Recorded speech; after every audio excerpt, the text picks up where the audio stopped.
If you need any Xbox or PlayStation codes or anything gaming related, check the referral links down in the description. They'll take you to g2a.com. They already have a discount on most of their goods already, and with the code CHES at checkout, you can get yourself an extra 3% off as well.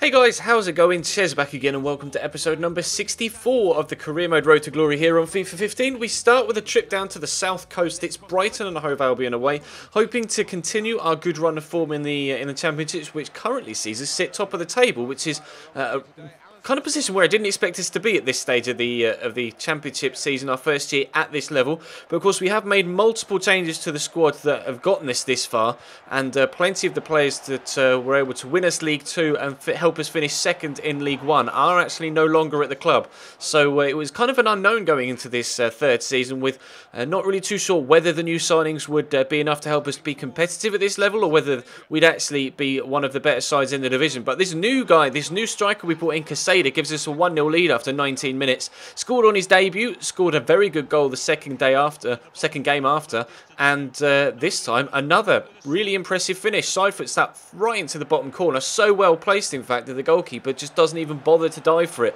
So very impressed with the way that he started his spell at the club, and is actually keeping Tom Elliott out of the side right now, and James Wilson, although of course he was injured in the last episode unfortunately for a couple of weeks. But they came close to an equaliser there through Kazenga Lawalawa, well, they couldn't quite keep it down, and I'm sure he'll be disappointed with that. But we're going to unfortunately be under a bit of pressure, but we're able to steal it off them, and O'Halloran comes away. He's got bags of pace, as does Kwesi Appiah. Plenty of time to turn inside and find the free man Caseda in the middle again, and he has himself his first brace in a Cambridge United shirt. And we're 2-0 up, literally on the stroke of half-time. As we head into the second half though, Tejera finds Holler finds Solly March out wide, stands the ball up, and a top header from Tejera, to be fair.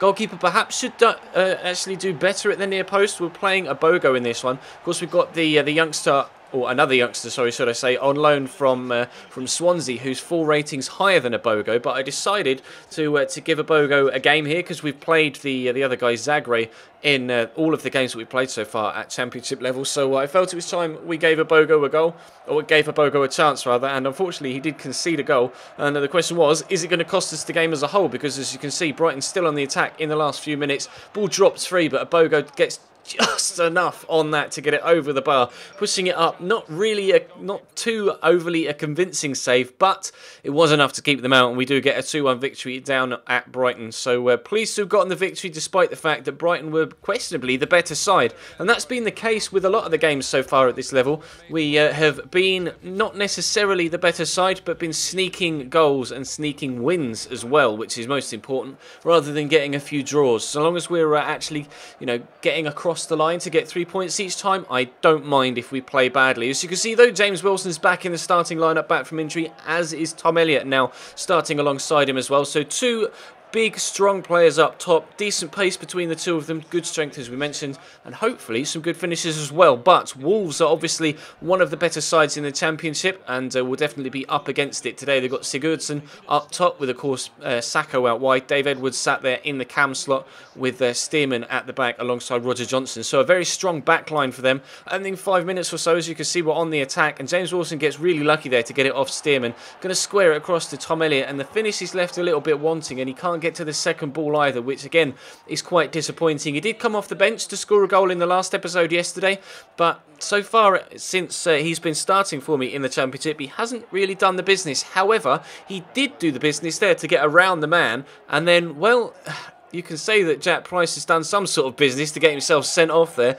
Clearly frustrated at the fact that Tom Elliott's just completely schooled him and taken the ball round him with quite consummate ease. And then Jack Price, as you'll see from the replay, just misses that tackle, then just throws himself two-footed from behind. It's definitely a straight red card. The referees most certainly got that one correct. And Reha from the free kick actually draws a top save at the goalkeeper. We weren't quite able to take the lead there, and Goldburn is going to smash it away. So it was a weird situation, because obviously Wolves are one of the better sides in the division, but being at home against 10 men, I thought, well, we have to surely take advantage of this. But McCary gets another top save there from the header from Tom Elliott, still trying to get ourselves in front if we can. He comes and flaps at this. James Wilson wins the header, but there's a man on the line to hoof it away. We still can't find ourselves to get in front. despite the fact that we now have an extra man and are having plenty of chances. We're now into the second half. Can we get them on the perfect counter-attack here? That's the question. Lovely scoop turn by Jordan Graham into Tom Elliott, into Michael Woods, across to James Wilson, and that is an emphatic, powerful, solid finish from the man on loan from Manchester United. Delighted that finally, as we headed into the second half, we were able to get the ball past McCary. Wonderfully opened up move, and to be fair, really top finish. The goalkeeper hasn't bothered to dive, and to be fair, he wouldn't have got anywhere near it. You see, just take a step to his right there as James Wilson was pulling the trigger. That's probably the reason why he wasn't able to shift his body weight and get down to it. So made a couple of changes. They brought on Dicko though, so they are going to threaten for the last few minutes. I mean, it wasn't necessarily as one-sided as you might have imagined, considering they'd been down to 10 men. And Foley here picks the ball up in the box. Good shot, and we get so lucky with the deflection. Hits the goalkeeper on the toes and stays out. But are we going to be able to get a second and put the game to bed in stoppage time? Riku Ring has a man in so much space on this far side, and Jordan Graham gets it back to him inside the kind of on an inside forward position. The CDM player finds himself, but unfortunately, good save again by the goalkeeper, but again, we are able to sneak the win. So not the better side again, but able to come away with a victory.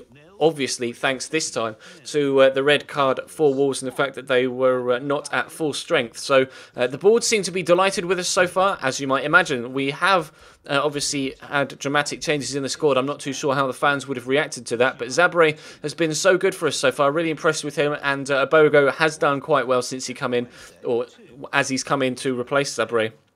Although I was quite disappointed with the way or the manner in which he conceded that goal against Brighton. But if there's anybody you want to have a closer look at, like Jenkins Chikawi, for example, our scout future star, who continues to grow and hopefully will do so for the rest of this series, then of course feel free to pause the video at any point so you can have a look at someone's stats in closer detail. Kwesi's our top scorer, although Fabian Casada scored 4 in 3 now, and I don't know why he's dropped a rating. That is really confusing. Tom Elliott is going up in ratings as well, and actually quite a few players have started to grow already, considering the great start we've had so far here at the in the Championship this third season. So far, the new signings we've made have really definitely improved the squad, and we're actually having a very good season so far, and it was unexpected. I thought we'd really struggle in the Championship in this third season, but I also didn't expect to have made so many changes to the side and actually to have improved it to the level in which we have. So hopefully that can continue for the rest of this season, but the squad, even if this season is a little bit easier than perhaps we were expecting it to be, the squad is definitely not cut out, not even anywhere close to being cut out for the Premier League. So we have to wait and see what happens for the rest of this Championship season. But right now, we're still top of the table after 8 games. So, of course, there are 38 games still to go. A full Premier League season's worth of fixtures still to be played in the Championship. But as things stand, top of the table, 3 points clear of Norwich. I cannot complain in the slightest. 15 goals scored, 5 goals conceded, and we're probably one of the better sides in the division now, considering the form we're in and the players that we've brought in. It's been a highly impressive opening few weeks to this third season, and hopefully that can continue for the long-term future. But that is going to bring today's episode to a close. Thank you very much for watching. Drop the video a like if you enjoyed. Subscribe if you haven't already. We're getting very close to 50,000 subscribers now as I record this on Sunday afternoon. And I will, of course, be streaming Football Manager tonight as well. So if you want to check the Twitch link in the description down below, then feel free to do so, and that will take you there where I'll be streaming FM probably around about the same time that you're watching this video. So come and check that out. Follow me on Twitter as well so you know absolutely everything that goes on with me and the YouTube channel, and check the channel page itself for anything you may have missed from all of the various different series on the channel over the past few days. But that'll bring today's to a close. Thank you very much for watching, and I'll see you next time.